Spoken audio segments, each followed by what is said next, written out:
happy for all of your support. We're going to have a busy year, as is everybody in Brewster, with all the planning that's going on and organization and figuring out what's going to happen to the sea camps and all of that. But we're all concerned about water. The Ponds Coalition is, of course, very concerned about water. We all drink it. We all use our ponds. And of course, the water in our ponds is the same water that we drink because it's all one aquifer. So when he's talking about the water that we're drinking, it's also the water we're swimming in our ponds and whatever. I'd like to introduce our speaker. It's Paul Anderson. He's the superintendent of the Brewster Water Department and has been in that position for the last 13 years. And he's been in the business of running water supply systems for 27 years. 3 other towns, Duxbury, Middleborough, and Norwich, and then various other works. Licensed in not only water treatment and distribution, but in wastewater treatment. So I guess you can run the sewage plant if we... Should there be the need. Should there be the need. That'll be another issue that you know that everybody's concerned about. What is the long-term future of sewage and septic systems in town? But he's going to talk to us about what's in our water in Brewster. And what he's talking about is both relevant whether you're on the public water system or private water, because all of our private water is coming from the same source, the Monomoy lens that provides all the drinking water to all of Brewster. So pretty much, if you have a private well, it's going to be the same sort of quality that you have in the public well, except it's not monitored as well. So Paul, I look forward to your talk, and tell us all about what we're drinking in Brewster.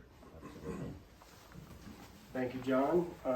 If you can't hear me, if you just let me know. It sounds like the microphone's working pretty well. We're doing good. Yeah. Very much appreciate the opportunity to come out and speak with you folks. This is my first time out of Zoom meetings, so I'm a little rusty. But you know, we'll do the best we can. I have with me Alex Provost. He is the first and only assistant water superintendent. He was just put into a position that was brand new made. Alex, please. So, Alex is going to keep me on task.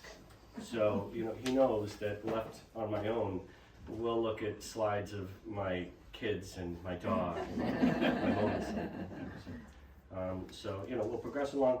You're trying to do a presentation in regards to drinking water, the operations of the water department, where the water comes from, safety programs, all that kind of thing. It's hard to kind of get a rhythm going. So as I go through the slides, it might jump around a little bit. You know, 29% of the 3%. So again, it's a little confusing because it's talking percentages. But what you're looking at is less than 1% is available for drinking water, and it just shows how important it is to take care of that. Now, that less than 1% has been here since the beginning of the planet, and it's not going to leave here. We're a closed system, but if you pollute it, you have problems. You know, so we're very fortunate here in Cape Cod to have the water that we have. You know, there are places in the world that are simply not nearly as fortunate as we are. We're going to talk briefly about the Quabbin Reservoir. I know it seems like it has nothing to do with Brewster, but it does. So the Quabbin Reservoir. Back in the mid to late 1800s, those who ran Boston realized that they were running out of water, and the towns around Boston were running out of water. And somebody said, we should do something about that. And they did. They created the Quabbin Reservoir. The Quabbin Reservoir has two dams that were constructed, and I think they diverted 2 rivers.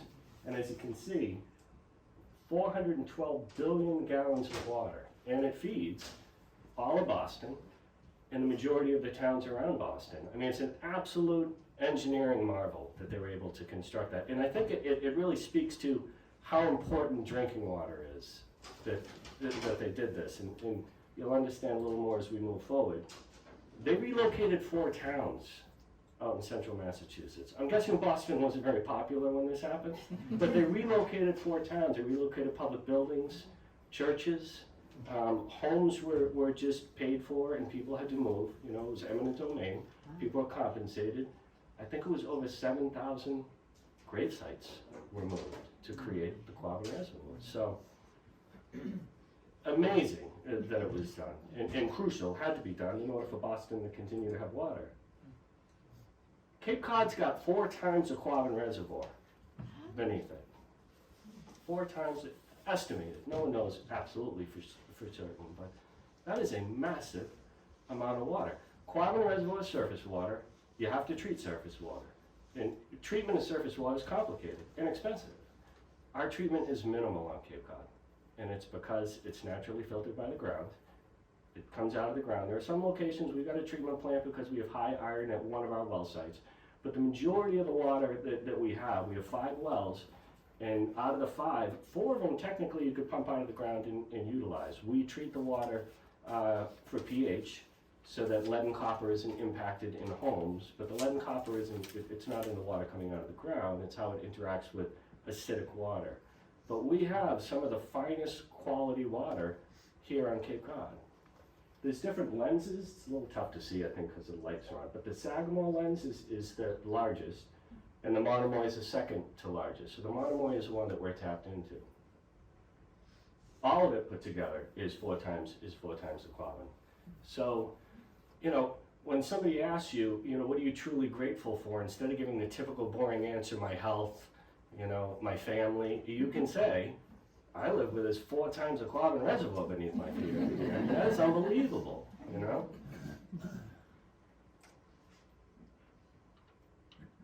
So this is Brewster, and what we did is we dotted our wells. There's 3 off of Freeman's, 2 on the other side of town.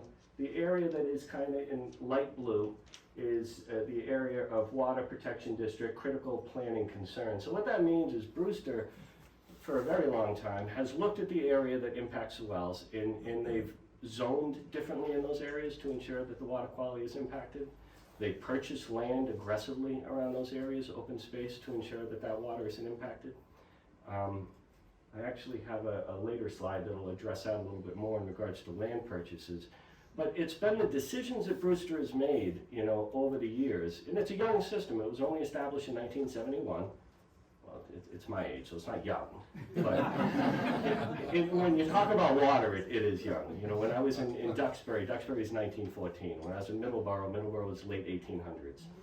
So Brewster's a very young system, but it's been managed very well. You know, the powers that be, those who have overseen it, have overseen it very effectively, and it's one of the reasons that we're not seeing the contamination that some other towns are seeing, especially due to wastewater.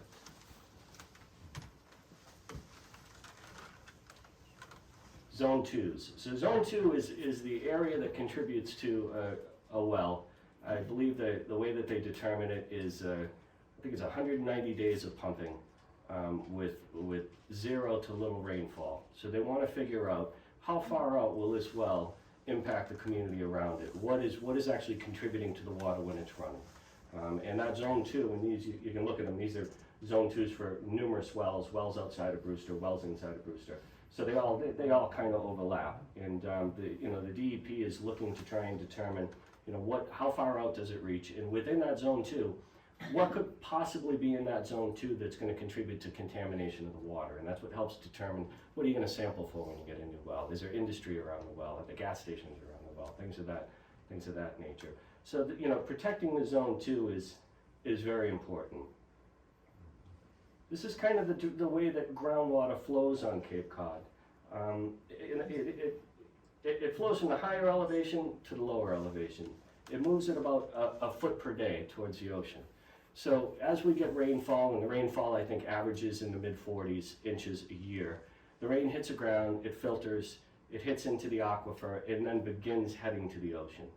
So when we're taking water that's on its way to the ocean, utilizing it, and hopefully putting it back in the same location. One of the issues with wastewater is if you create wastewater plants and you take from one basin and you put it into another basin, you can actually dewater a basin.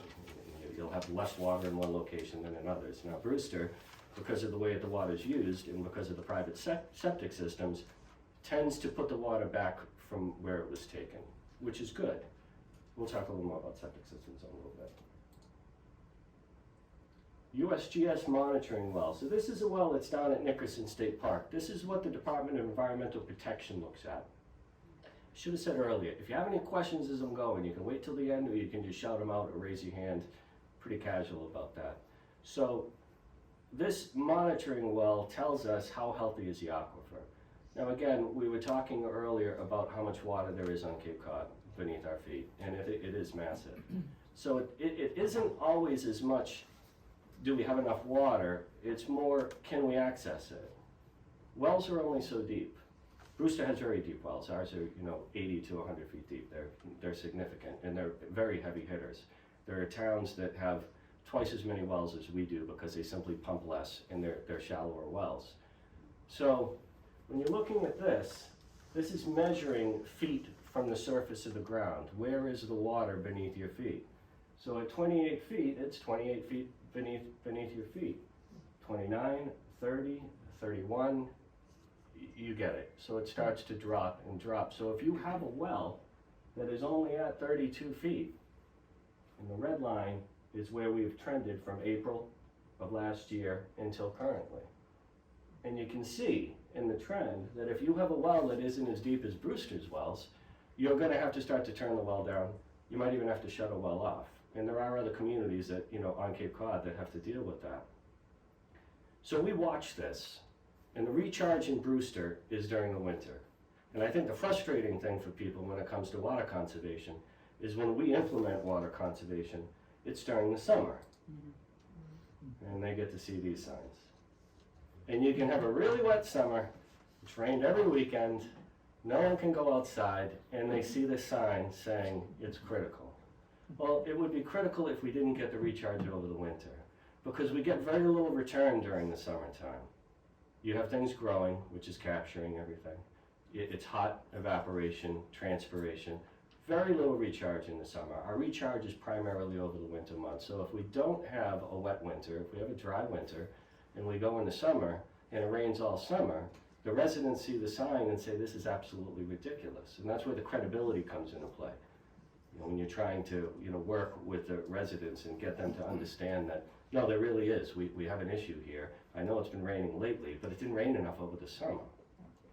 We work along with Yarmouth and Dennis in Orleans. Last year, when we were realizing how low we were, let me just back up one slide so you can take another look at it. You can see where we were last summer. The Department of Environmental Protection wasn't as concerned. They tend to look at restrictions, one shoe size fits all of Massachusetts. So if off Cape is having an issue, they say on Cape's having an issue. 2 or 3 years ago, they said you have to have water bans on Cape Cod. There was no reason. And we said no, the well's fine. Now off Cape, the reservoirs were not doing so well. Last year, we needed to have water bans, and the Department of Environmental Protection wasn't as concerned. So we got together, the local suppliers, and said we need to start to get the message out to the public. They don't realize, they can't see it. So we all got the exact same signs made up, and we all put them in locations coming into the town, key locations. And we're trying to work together to try and, keep it, at least, we're not always going to be on the exact same page because you have different agencies, different boards of water commissioners, things of that nature, and they all have their own opinion on where it should be. But we're trying to make it so that when you drive through Dennis and Yarmouth and you come into Brewster, you're not seeing drastically big differences in where you are when it comes to water restrictions, because that's really where you lose a lot of credibility. This is a map that the state uses when it comes to drought, and you can see that this was last summer, and they weren't seeing it as significant. It's hard in the back to see this, but 0 is normal, and dark red is level 4. We were between level 2 and level 3 in Brewster last year. DEP was not. DEP was mild. They said, this is not a significant drought. We disagreed. We were very concerned that if we didn't get the rainfall that we got this winter, that we were going to be implementing mandatory water bans throughout Brewster, which is very difficult for the public, and it's difficult for us too, because we rely on the revenues that we get from the sale of water to take care of the infrastructure of the system. We don't want to not sell water. We want people to use water responsibly, but we still want them to use water because it's those revenues that we use to try and take care of the system. wells. This gets to how we get the water out of the ground. On the left is a well you're all accustomed to, the old-fashioned well. You dig down until you hit water, you line it with bricks, and you lower a bucket into it. It's really not much different when it comes to public water supplies. Ours are just bigger. You still have the same hole in the ground. It's a pipe that's driven into the ground, the soil's removed from it, and then a pump is dropped down into that hole with a large motor, 150 horsepower motor that pushes 1,300 gallons a minute. Same idea though, same idea entirely. So this is tough to see, but you know, for years, I mean, I've been in the industry for a while, and whenever I would go out and show new operators how wells work, they would see the motor, which is what they're looking at. That's at the very, very top, and that's all you see when you walk into a pump station. And half the time they think that that's actually the pump. The pump is in the aquifer. You don't suck water out of the ground, you can't. You can, but only to about 22 feet. It's atmospheric pressure. If you take a straw and you stick it in a glass and people think that they suck the water out of the glass, they don't. They create a vacuum inside of that straw, and atmospheric pressure pushes the water up through the straw. So the only way to defeat 80 feet down is to drop the pumps into the water and push the water up, and that's what you can see. This is your pump. 60 to 80 feet below the ground is where the pump exists. We'll talk a little bit about operations of the department. So we're funded independently of town government. Excuse me. It's important. DEP wants it to be funded independently. When you go to town meeting and you're talking about voting for a new school, expanding the library, things of that nature, the public obviously interacts and determines whether or not that happens. And for many years, a lot of departments run very similar. And a lot of departments began to fail. They were not maintaining their systems well, and people just really didn't see the importance of it because they couldn't see it. 90% of what we do you never see. We're either in the woods at a pump station, or we're working in the street and we bury it 5 feet underground and nobody gets to see it again.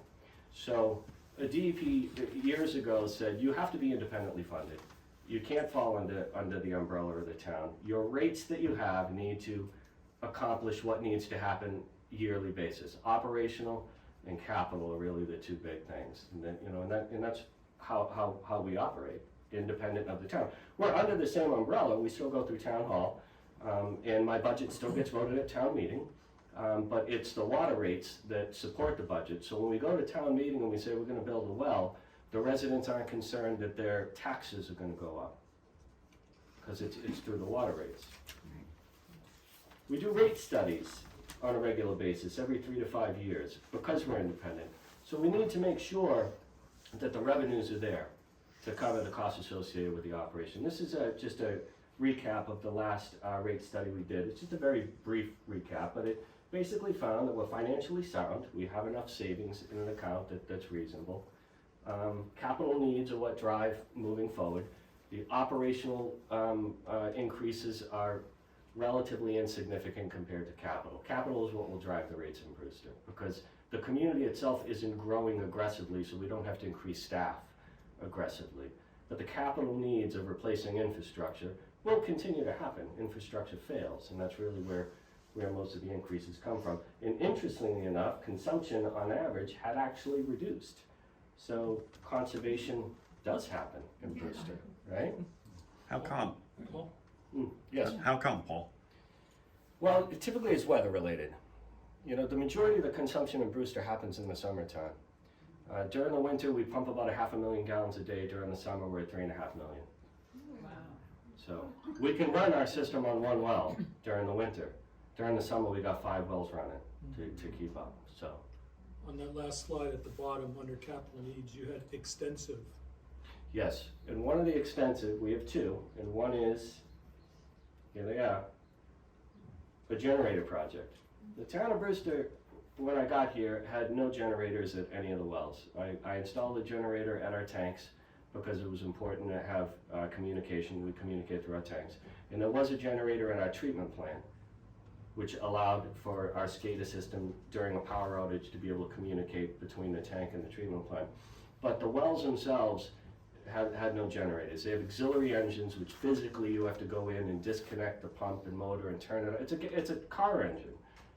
You have to turn it on, wait until the tank fills up, shut it off, which works, and it's worked for years in Brewster. The problem is if you get a significant event, a hurricane that comes up the coast and knocks power out for 3 weeks, you can't operate like that. And that's what we need to plan for, is emergencies. You never get to turn to the public and say, I'm sorry, there's no water today. It doesn't happen in the water industry.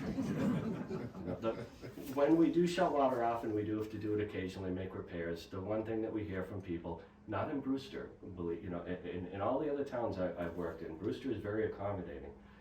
But typically people call and say this is unacceptable. And we have to say, you're right, it is, I know. I mean, we took water away from you. We're gonna get it fixed as quick as we can. But water is that relied on. People, it is absolutely unacceptable not to have it.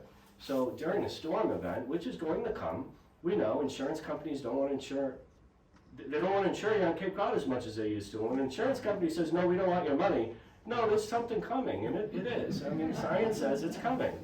We're going to have a significant event, and when we do, we need to be prepared. And that really is the generator project that is currently underway right now. We anticipate having them all installed by September. It was just a backlog on ordering. It should be done already, but COVID has beat up the construction industry. So that really is it. We've got that, and then we also have some work that we need to do. We have 2 storage tanks, and I'm going to get to that too, that also could impact rates slightly. This is a graph of our budget. So the dark blue on the right is salaries and wages, relatively consistent. It doesn't move that much. You have contractual obligations that you have between the unions and management.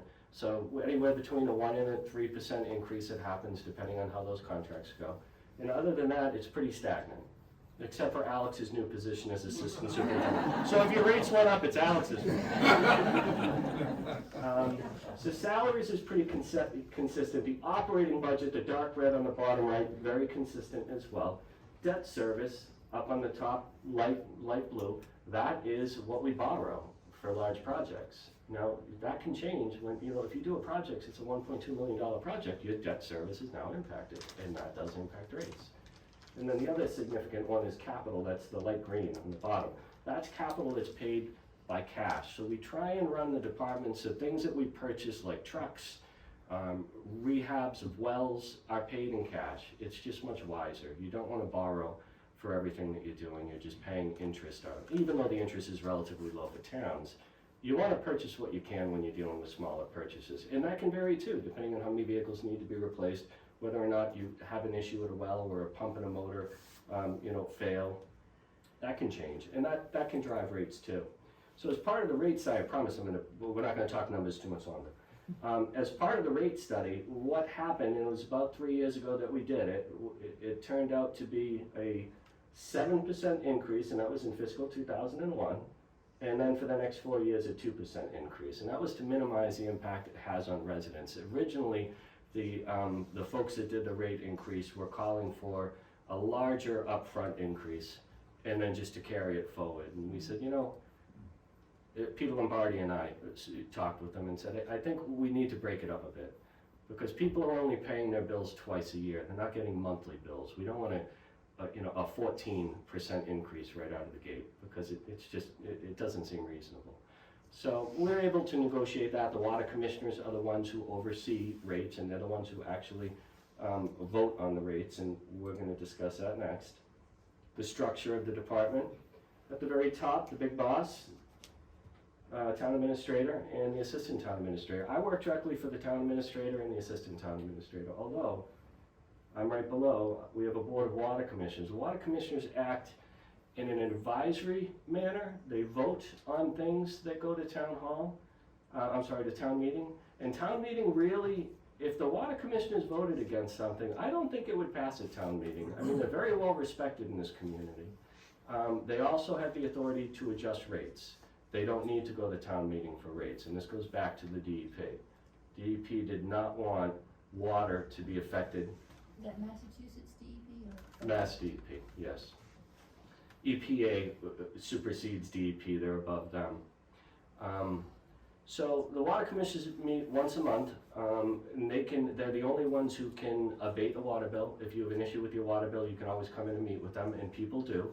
We have a policy where if you, for some reason, have a leak in your house and you're unaware of it, or if you have a meter pit in your yard and there's a leak after the meter pit and you're unaware of it and you get a $7,000 water bill, you can ask, so long as you fix it, for a reduced rate, so, which is pretty spectacular. So we have pretty regular people coming in with large bills saying, look, I didn't know, and we reduced the bills once.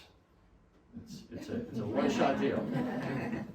From moving forward, we've got water meters that you can purchase from us that will tell you whether or not you have a leak. They're a little more sophisticated, and so we always offer that option as well at that point. But they're a spectacular group, and I rely on our water commissioners all the time, for feedback.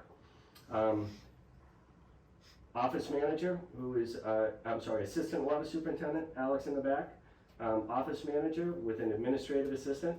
And then we have the distribution foreman who runs all of the distribution. That's all, anything that has to do with fire hydrants and water main and water services and leaks. And then we have a treatment foreman who oversees treatment people, and that has to do with the wells and the treatment of the water, sampling, things of that nature. I'm going to talk infrastructure a little bit. So we have 5 wells, 4 treatment facilities, 2 storage tanks, 135 miles of water main, 7,200 service connections, almost 2,000 fire hydrants, and it's all operated by a Scada system. So it's all operated by computers, well-protected computers. What does SCADA stand for? It's an acronym. Supervisory Control and Data Acquisition. That's what that was. That took me a long time though. This is well 6. We built this in 2012. It went online in 2012. This well has a generator. So when I got here, we realized that even though Brewster has plenty of water during the winter, it struggled in the summer significantly.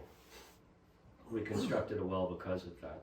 Now you can see on the left, that is actually basically like a post hole digger. It is driving a large diameter pipe into the ground. And once that pipe's in the ground, they scoop all the material out of the pipe until they hit water. And then another pipe goes inside that pipe. And then the pump goes inside that one. And in between all of it, gravel is poured in there. It's really fascinating to watch these wells done. We have one more site that is accessible. So we have wells 1 through 4, and then we have 5 and 6. 6 is the one we chose to develop. 5 is still out there waiting to be developed. I begged DEP to let me call 6 5 so it made sense. There's well 5. They said no. This is well 6 completed. And it looks slick. It's a beautiful, beautiful property.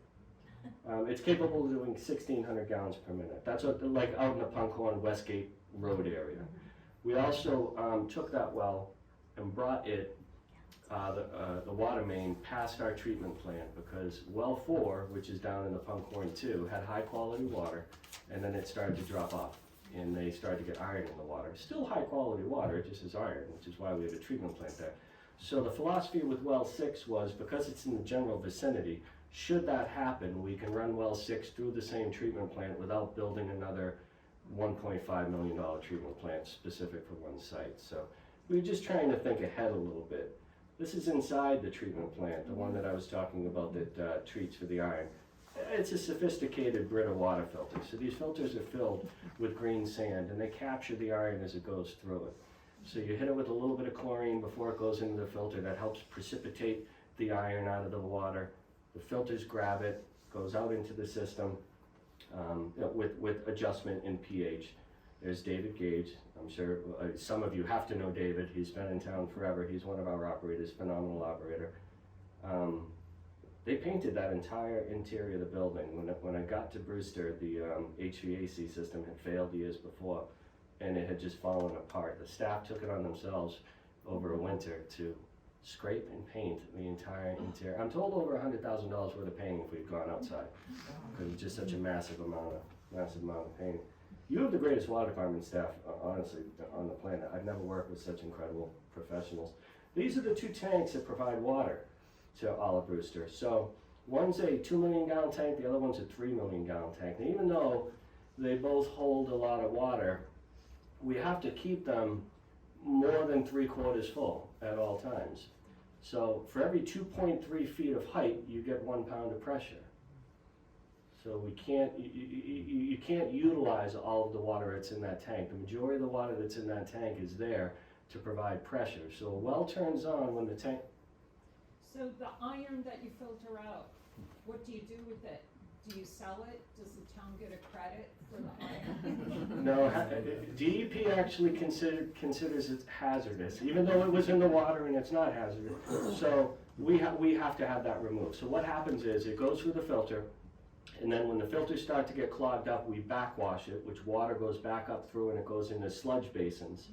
It settles in the sludge basin, and we take the supernate, which is a clear water once it settles, and we reprocess that. And as it fills up with the sludge, we have to have that pumped away and taken away. There's no secondary market for our iron? I wish there was. There should be, because it has come out. I absolutely agree with you. It's come from the ground. There's really nothing wrong with drinking the water out of the treatment plant. It's just gonna, I mean, out of the well that's there, it's just gonna taste like you got a bunch of pennies in a cup of water. It's not unhealthy for you. It's an aesthetic issue.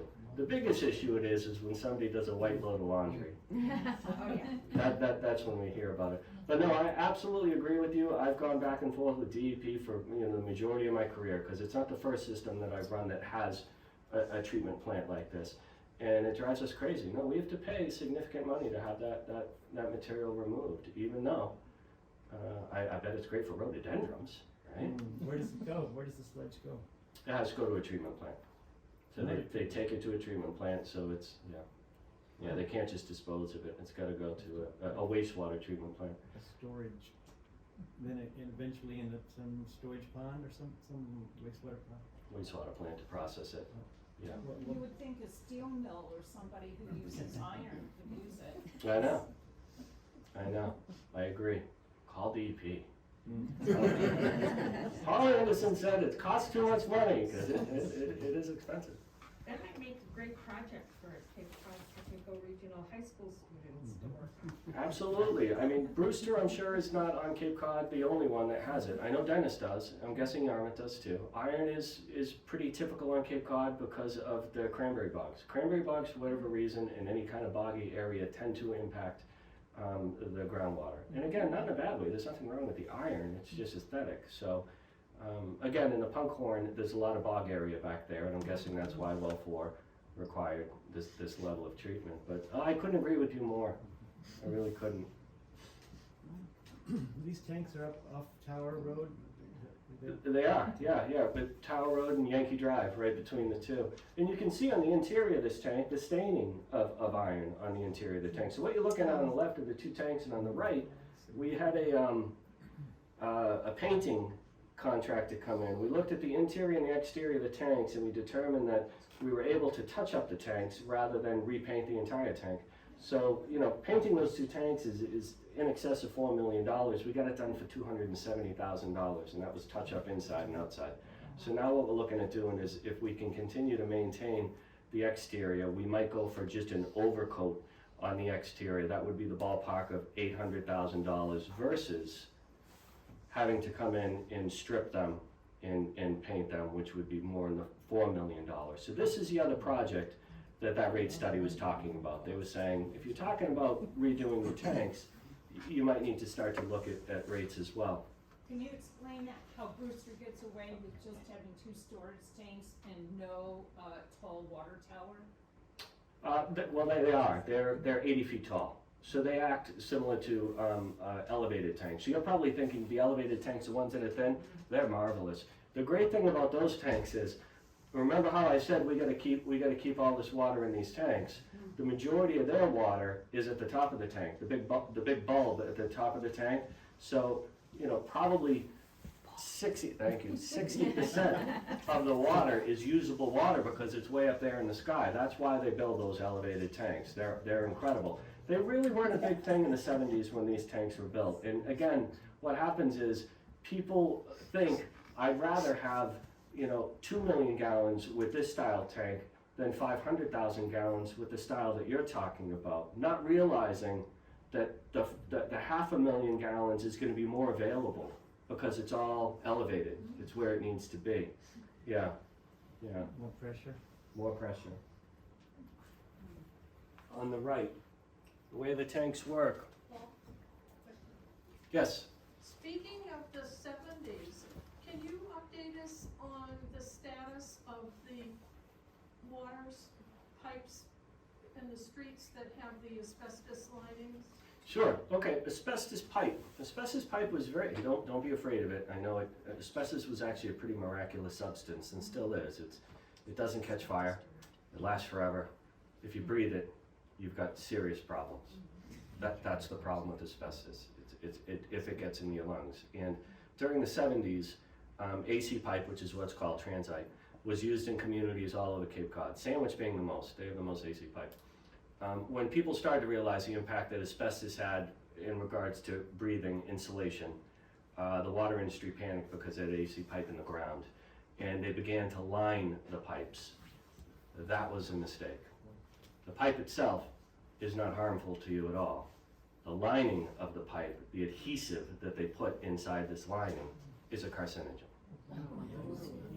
So there are a number of roads in Brewster that do have this. We monitor them. We have never exceeded the MCL.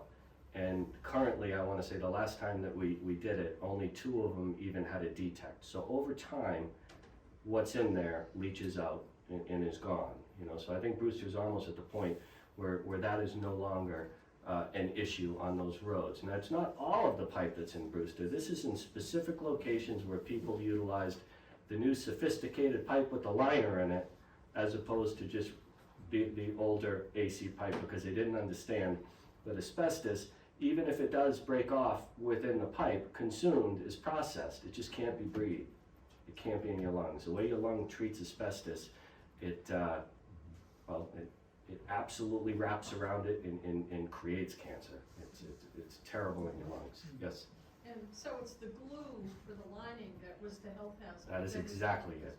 That is So, exactly it. and Brewster received a substantial settlement from Johns Manville to cover the cost. Does that still cover the cost of the? I've been here 12 years. That's before my time. When I was in Duxbury, we received a significant chunk of money. I was not aware that Brewster did. I will have to look into that for you. Just before I left Duxbury, Duxbury also had a significant amount of pipe that had that same liner in it. And they received a settlement, I want to say for about $500,000. But I have not heard anything about that in Brewster. So if they did receive something, it was prior to me getting here. Yeah, and the settlement was predicated on the pipes not being removed but being treated. Yes. Okay, yes. And we do. We have bleeders in all of those locations, which what it does is the bleeders run constantly. The idea is dilute it until the chemical is out of the pipe. And again, we have to sample it annually to prove that those bleeders are effective, and they're very effective. We have mostly non-detects, and when we do have detects, they are a fraction of anything that would be comparable to a maximum contaminant level. How am I doing? I'm about halfway there, and I think we're almost at 45. I'm gonna have to move along, I think, a little bit. Are we okay? How long do I have? We can go at least an hour and a quarter, I think. All right, I'll keep going then. Mixing system, I'll speed it up here. It runs up the top of the tank, so the water is constantly being injected at the top of the tank, because if it just comes in at the bottom, you're gonna have the coolest water on the bottom and the warmest on the top, and eventually you're gonna be growing bacteria. So this mixing system was put in just prior to me getting to Brewster. Paul Hicks, the former water superintendent, brilliant man, had that installed. This is looking up at the top of the tank. The reason I'm showing you all these is because it's fascinating being inside a tank. No one gets to go inside a tank. They're always full of water. So dead center is the vent. Obviously the tank has to vent or it will explode or implode depending on what's going in or coming out of it. The hatches you can see, which we actually have divers go into on a pretty regular basis to back out the bottom of the tank, inspect the tank, things like that. And the holes cut through the whole top is for the scaffolding when they were doing the work on the side of the tank. They then come back and patch those holes up. That was a fascinating project. This is our Scada system we were talking about earlier. So you can't really see very much here, but it shows the locations of all the wells in the tanks. This is our treatment plant. So this is the Scada system that we use to control everything. You can remotely access it, which is very helpful for us. You know, back in the day when I first started out, everything was telemetry. Everything was over the telephone. You couldn't see anything. And half the time, the only way you knew if a well failed is if a customer in a high elevation called and said, "Hey, I don't have any water." This is another page from our Scada system showing all of the wells and the trends. So we can look at it and you can see areas where there's significant drops on the tanks and other areas where it's not that much. Mondays are tough on Brewster for some reason.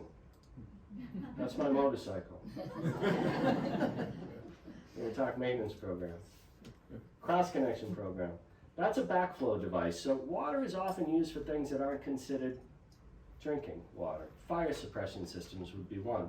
So when we come in and we shut water off because we have a main break, if there isn't something there protecting that fire suppression system, you're going to end up drinking that water when we turn the water back on. People have died from it. Not in Brewster, but in the industry. So a cross-connection program, we have to constantly go out and evaluate what are we connected to, what is the degree of hazard, does it require a device, and if it does require a device, how often are we going to test it? And that's, you know, it is a pretty big responsibility. I'd say the majority, Alex, of our staff are certified in cross-connection at this point, if not all. Yeah. And the reason we do that, a lot of departments will just have 1 or 2 people certified. We do it because whenever we get the opportunity to go into a business or a home, if you don't understand what you're looking at, you can't spot the hazard. So we want everybody certified, everybody to understand the significance of cross-connection, because when they're out there working, they can go, oh no, that's a cross-connection, we gotta do something about that. Hydrant flushing. We do this twice a year, half of the system in the spring and half in the fall. Right now we're trying to do the whole system at once because we missed last fall. We had the Great Fields Water Main project took up that time. So what we do there is, no matter what you do, even though the water coming out of the ground is crystal clear, over time, iron will precipitate out, and it gathers on the bottom of the pipe, especially in the wintertime when water's not running very much. I mean, this is a seasonal community, and the water gets pretty stagnant. So we have to go out and we systematically drag water. We start at the tanks and drag it out to the outskirts of the system and flush that material out. Water main repair and replacement. This was on Underpass Road. When we typically show up, it looks something like that, with just full of water. We have to then dewater it, isolate it, dewater it, make the repair on the right. You can see the safety boards. We've got shoring in there to keep the bank up. Very difficult dealing with water main breaks, but it's necessary. Great Fields Road water main installation. So this was 3,000 feet of water main on Great Fields Road. Alex did this whole project. Saved the town $300,000 anyway, doing it in-house versus putting it out on the street. It was a phenomenal project. We're going to be doing Red Top Road soon. We're in the process of ordering pipe. We're told that we're looking at 10 months, Alex? I forget how long, to get pipe delivered. 10 months. How about Underpass Road, are those water pipes you're putting in now? That's gas pipes. Oh, gas. Yeah, unfortunately, the gas pipe on Underpass was a faulty type of gas main, and they came to the town not long ago and said, we need to replace it, and the town said, we just paved that road 5 years ago, you're kidding me. But the fact of the matter is, if we didn't let them do that work, they would just move on to another community and do work somewhere else, and that gas main had to be replaced. It's a hazard, you know, it's a serious safety hazard. But no, we have nothing to do with that. That's not us, I promise. Excuse me, how do you know where the water main break is? How do you, People call water's wet. that it's underground? Or? Yes, it bubbles up, and usually it destroys yards and roads. When you have a real water main break, people call screaming because it's you know. And that's up near Underpass Road? Yes, that was a significant one. The one that I showed you on my motorcycle, it was like a Thursday. My sister was down from Vermont. I was out having lunch with her, and Alex was on vacation. And we had 2 water main breaks that day. So I ended up rolling onto a water main break on a Harley. It was so cool. I've never done that. Spent the rest of the day though in a hole wet. Hydration stations. Mary Chafee from the select board. She's select board liaison to the water department. She's the one that spearheaded this. This is brilliant. I mean, we're trying to get away from plastic bottles. Brewster has that mandate, which is awesome. And what we want to do is to try and make water available to everybody. And we're putting them all over the place. We got one down at the Whitecaps field. Alex just recently put one at the golf course and another one at the new dog park. And the goal is to have these all over the place, you know, as quickly as we can. Are they running now? The one at the Whitecaps field is. The other 2 are going to be installed. All of the infrastructure's in underground. We just have to drop the tops on. I have a quick question. Sure. You mentioned that there is something that you can water meter that can detect leaks. Yes, Could we get more information on that? for absolutely. homeowners? If you call our office, Sherry, our office manager, will walk you through it. We don't put them in all homes because they are a little more expensive. But if you have a seasonal home, it's definitely worth doing. If you rent your home, it's worth doing. If you have any reason to be concerned that you're gonna get a large water bill, it's definitely the way to go, because it will alert you, it alerts us. You know, the meters that we have now, if you have a leak, we can go in and download the information off of it and tell you when it leaked. But it can't communicate with us. We have no direct connection with it unless we drive past you with our reading equipment. So, yes, Did you consider putting one of those water taps near the bike trail? we are. Because there's one in New Orleans that's used, it's really convenient. Yes, yeah. Nickerson State Park actually purchased one, and we're looking at putting one, 137, right where the crossing is there. That'd be great. Yeah, it would be. So this is a tough one for me. So this is that's some fire department marking tape. That was in Duxbury. There was an accident in Duxbury, a fatal accident. So before coming to Brewster, I worked in Middleborough for 6 months, and then prior to Middleborough, I worked in Duxbury for 7 years. In Duxbury, I built a really robust safety program. I brought that to Brewster with me, and we built on it significantly. So when I got to Brewster, I'd been here about 2 or 3 years, and I heard about this accident in Duxbury, and I called my friend, Peter Mackin. He's a superintendent there. I'd worked with him, and he said, "No, Paul, it's a private contractor," and unfortunately, it was a fatality. So fast forward a year later, and I'm at a seminar, and I bump into Bill Wager. He was my distribution foreman when I was in Middleborough. Now, I was only in Middleborough for 6 months because Brewster opened up, and I always wanted to work on the Cape. And when I was in Middleborough, they were looking at, there was a possibility of a casino coming into town. So the town administrator said, "Paul, I want you to look at all the infrastructure and tell me what's wrong with it, because when we negotiate with the casino, we want to make sure that the residents aren't paying for what the casino is going to need."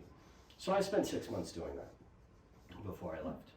So when I bumped into Billy, my foreman from Middleborough, he told me of the accident, and he said, "I'm sure you heard about Jason." And I said, "No, I didn't." And he said, "Jason was the one that died in Duxbury." And Jason worked for me when I was in Middleborough for those 6 months. He was all at 20, 21 years old. So here it was, years later, and he was working on a Saturday trying to make a little extra money, and a saw got away from him, Oh, no. and that was it. So Peter, ask me how much safety training I did in Middleborough. None. None. I was there for 6 months. I never addressed safety. I worked on, all of the projects, and I assumed everyone. I'm not saying that had I implemented safety training when I was there, the accident would have happened. Accidents do happen. But it's something like this, it really rings true as a manager, because you look at it and you think, wow, what if I paused and did implement it? What if I said to the town administrator, you gotta pump your brakes. I gotta look at some things here and make sure the staff is safe, which is the most important thing a manager can do, is keep their staff safe. So I'm gonna run through just briefly, and we're gonna go through this relatively quickly, types of hazards, because people get master's degrees in safety.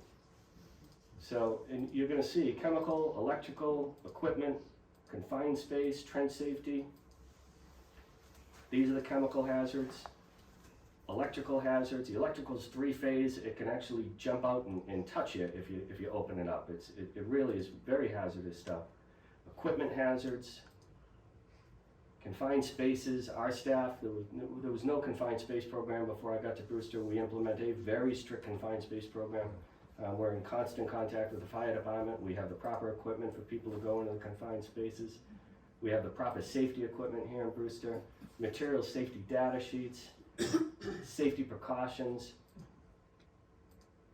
And when people see PPE, hard hats, things of that nature, you'll drive by a group of people with vests on, hard hats, and you'll say, wow, that's a safe group.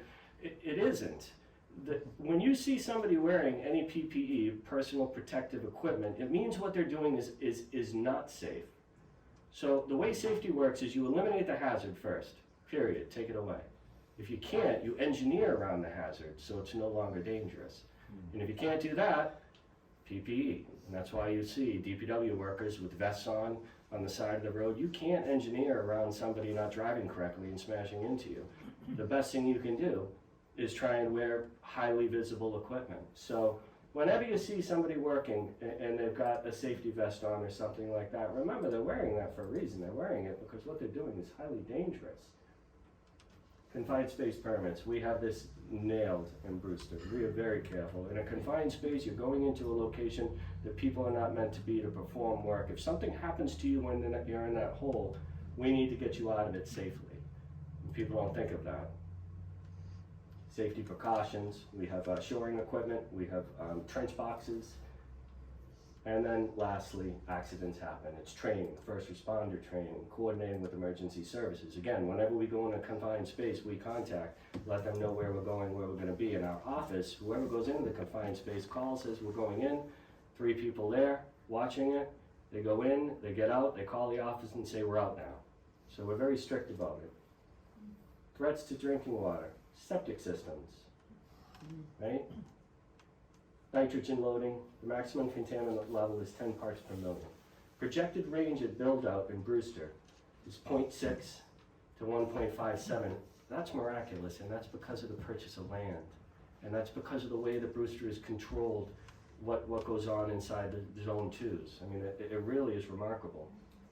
What, I'm not quite understanding those meanings. Projected range means what? So what that's saying is when they say when Brewster's completely built out, the impact that the septic systems will have should be in the range of 0.6 milligrams per liter to 1.57 would be the high milligrams per liter. Now remember, 10 is the maximum contaminant level. 10 is when you really need to start to be concerned. So, This is for nitrates? yes. Didn't it used to be 5 years ago? Didn't the NCO level used to be 5 parts per million a few years back? I'd have to look. They usually lower it. They rarely increase it. I'd have to look. I don't know.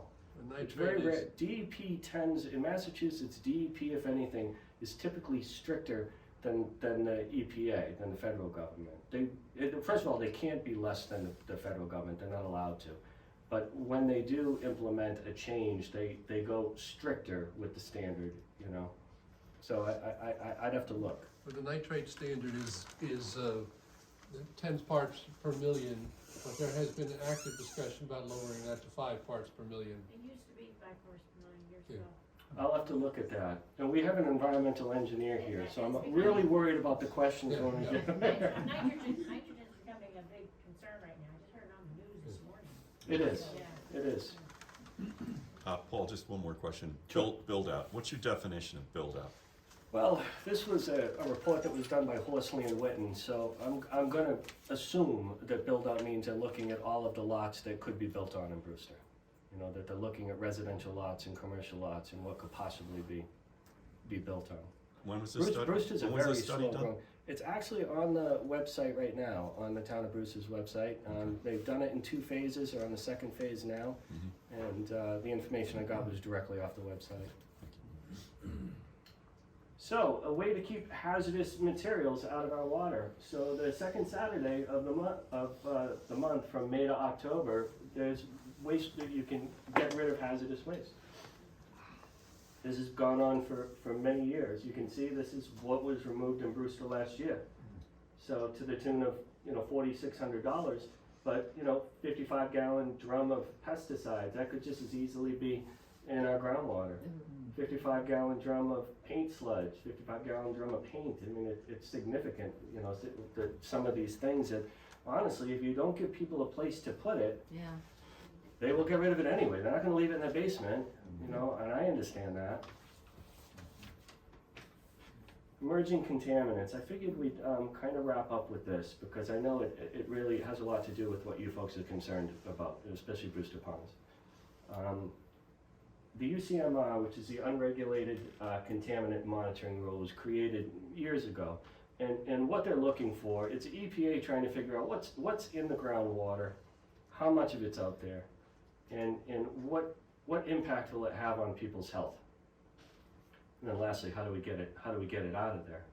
So, you know, we've dealt with a number of things over the years, the drinking water industry, you know, that, and typically what I find is science creates it. They create the chemical, and then science says we can remove it. I mean, what a racket. You make money creating it. You make money removing it. So, you know, I Googled how many chemicals are in existence, and I couldn't get an answer. We don't know how many chemicals are out there. PFAS, I don't like eggs sticking to my fry pan. I get it. It was an attractive substance, and that's really what it was. It's very slippery.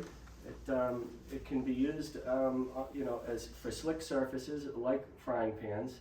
It's used in fire retardants. It's used in a number of things. And PFAS itself, a miraculous chemical.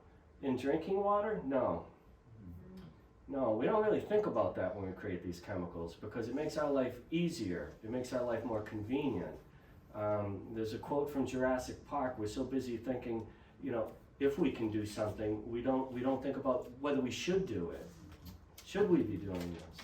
You know, I don't make it out of my house with having some kind of chemical on me, whether it's cologne or whatever's in my soap. Or I try and buy actually the soap here in town that's handmade, homemade soap. It's great stuff. But Does Brewster fluoridate the water? no.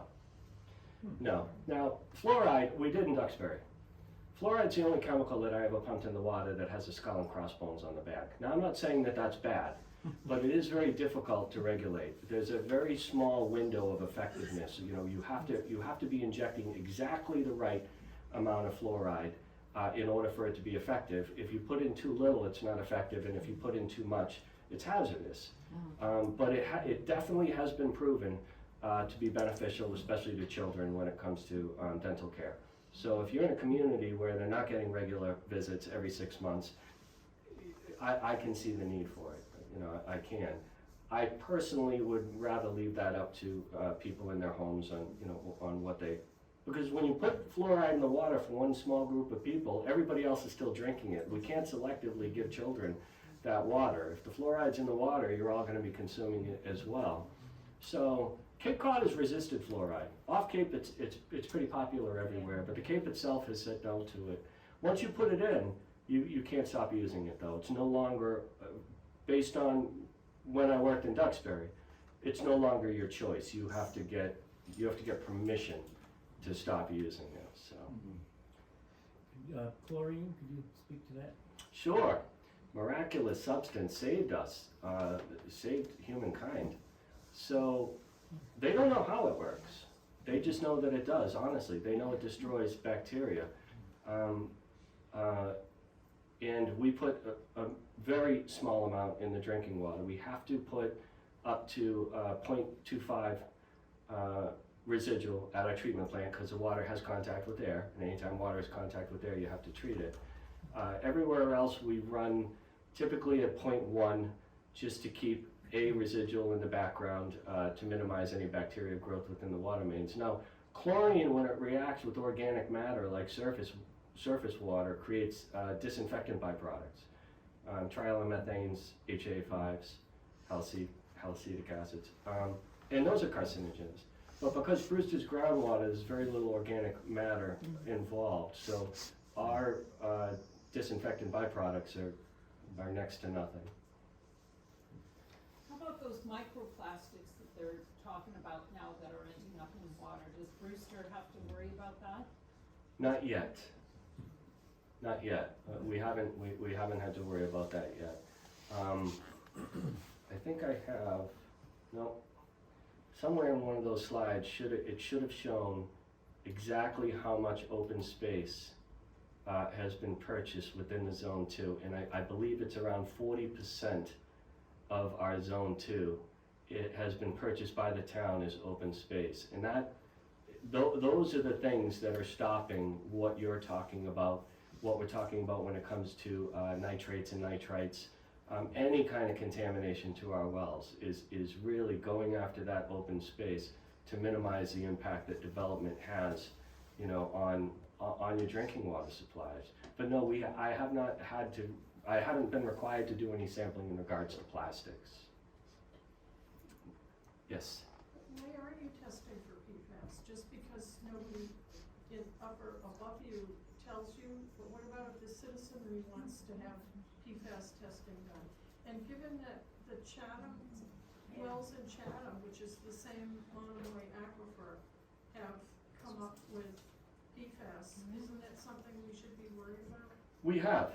We've tested for PFAS twice. I believe it was once done first as part of the Silent Spring study, and then recently we did, it's the big six, the six that are the most concerned, and we had no detects of PFAS in Brewster. I'm not saying that that's not going to change. If I had to bet on it, I'd say it's not we're going to be fine because of the purchase of property. Paul, you, I think rightly said that 40% of the zone twos have been protected by conservation, which is, we can all be proud of that. But that also means that 60% is not. Yes. And particularly if you look in the zone 2 in East Brewster, there's a lot of development there. There is. So how do you, I guess, evaluate the threat from that to the wells in East Brewster, and what should we be doing about it? Well, we don't see any impact on the wells as of yet. I mean, I guess what you'd be looking at would be putting monitoring wells, in between the location of what you believe is a threat and where our wells are. That'd really be the only way to truly determine whether or not something's heading a direction. But you got to remember the slide that I showed with the wells in the direction of flow. The unique thing about Brewster is the location of your wells tends to be at the highest point upstream from everything else. You almost have to contaminate the well itself. Because of the direction of flow. Now, the highway obviously runs right across Freeman's, and we've got 3 sources there, so that would be a concern. If a truck was to overturn on the highway, that could be a source of contamination. But I do think you're going to see some sewer. I think you're going to see local sewer treatment more than anything. I think shared treatment of systems, especially near ponds. I don't think you're going to see full sewer in Brewster. I don't think you will. But don't zone 2 boundaries take the direction of flow into account? They do. Yes, they do. Lots of questions. Yes. I just want to add to the Zone 2 protection. I was on the planning board for 6 years and implemented many of our bylaws that protect Zone 2. So development in Zone 2 is extremely controlled, and we have put many conditions on anything that's going to have and continue to put many conditions on things that are developed in Zone 2. And in fact, water quality folks are asked to participate in those kinds of discussions and make recommendations to the boards. Absolutely. WQRC, the Water Review Committee, I myself have to go before them every 3 years because I'm obviously in the Zone 2, we're the well.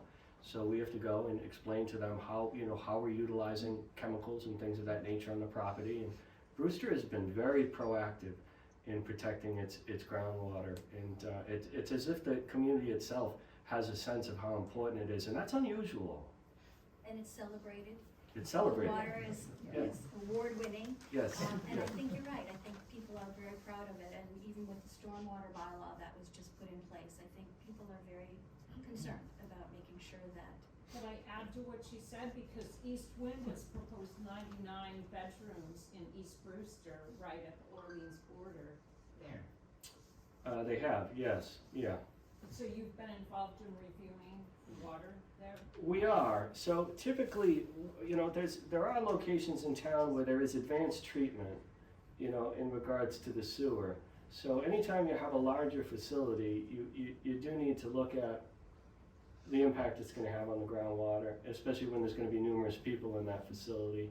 East Winds, I believe, has treatment there. I'll have to look into that. But I know there's a number of other communities in Brewster, not communities, buildings, that have treatment. So you can have like an SBR, a sequential batch reactor. It's a relatively small plant that gives advanced treatment to the wastewater, and then it's disposed into the ground. And I think that's a direction Brewster is going to be going, is more that direction. In areas of concern, they're going to be putting in localized treatment. So that's incorporated into the east wind plan for development for them? I will look at it and let you know, but I would imagine something the size of East Winds is gonna, and once you include now that's more of a health department issue. The health department would look at the septic system and say, look, the loading on the groundwater is significant. You're going to have to do some form of advanced treatment. That isn't something they typically come to me about, but I can look into it though. Thanks. Sure. So I wanna make sure I understood what you said, and the groundwater level is that most of the feeding of the groundwater happens in the winter, and here we are, early April. And if I recall the graph correctly, it was about the same as last year. So are we expecting like the same decrease in groundwater level that we had last year, or are there still factors that can mitigate that? I was just so thrilled to see it responded positive. If you look at the graph, Yeah, it's back up. I was panicking, thinking it was just going to continue heading down. So the question's going to be, and I'm going to be discussing this with a lot of commissioners at the next meeting, because I have to find out what both Dennis and Yarmouth are doing. Do we implement some form of restriction in case it continues to go the other direction again? And I would guess they probably will. Probably an odd even day. But I thought we were going to be enforcing no watering, mandatory, handing out tickets, and no water superintendent wants to be there. So as a follow-up, is there accessibility to, on the web Yes, to monitor that groundwater level? Is yes, that and I can share that as well. So some of these questions, which Alex is going to remind me of, I'll reach out to the contact through Brewster Ponds and let them know. But yes, there is. You can go on USGS monitoring, and they have wells everywhere. There's one for the Sagamore lens as well on Chase Road. So, and you can go on and look at it daily. It shows you daily, and then it has historic as well. Thank you. Sure. That's a related question. If the wells are 80 to 100 feet deep and the pumps are 60 to 80 feet deep, then the danger point of requiring restrictions on water use, every other day or whatever, it seems like those are instituted when you're still in the 30s down. So you're just being extra careful, or what? Yes. Yes. Now, do you have to be? No. Again, 4 times the Quabbin Reservoir. But you got to draw a line somewhere. And is it possible to go 3 or 4 years with minimal rainfall? Sure. So when you're 4 years in, and you wish you implement, it's a tough decision to make. I'm glad I'm not the one who has to make it. I relay the message to my very qualified board of water commissioners, and they ultimately make the decision. And it's a tough one to make, no doubt. I'll add a comment to that. Many of the private wells in Brewster are nowhere near that deep. And they are much more susceptible to running dry when you get down to your 32 or 34 foot depth below level. That is an So excellent I'm point. sure they're thinking about that. We don't only want the town to be okay, we don't want the private wells to run dry either. Yeah, you protect the whole act. Sure. I got Peter up just one minute. Question about the lens. You said, for example, you're not worried about PFAS too much here in Brewster, but what about on the western edge of the lens itself?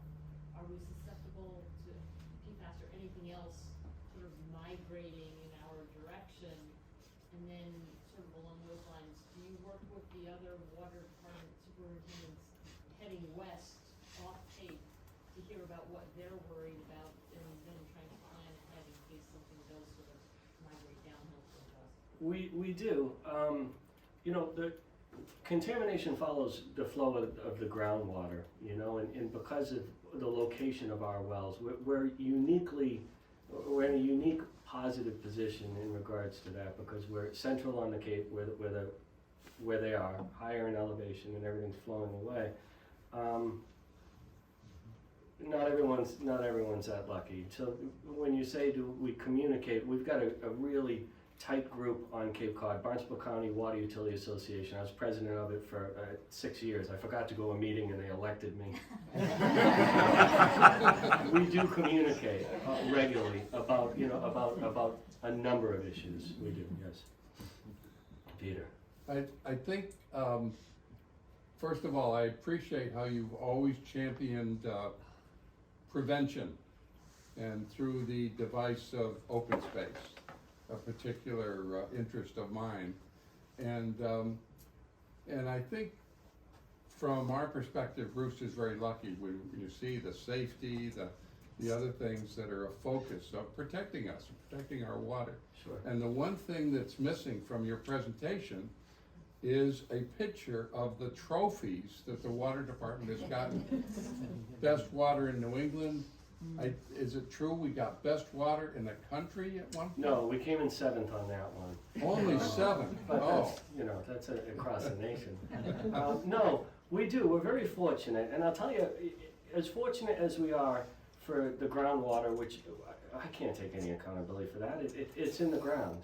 But the staff that you have working at the Brewster Water Department, I can't even tell you how phenomenal they are. You know, and in the planning that went in from previous administrations, my predecessor, previous town administrators, previous select boards, in protecting the water is really phenomenal, and it's very unique that communities do this. So I guess we don't boast enough, but yeah, there's not. I can't take credit for any of it. It all kind of happened on its own. So we've been going on for an hour and a quarter. Am I running on? I do want to be respectful for time. I do want.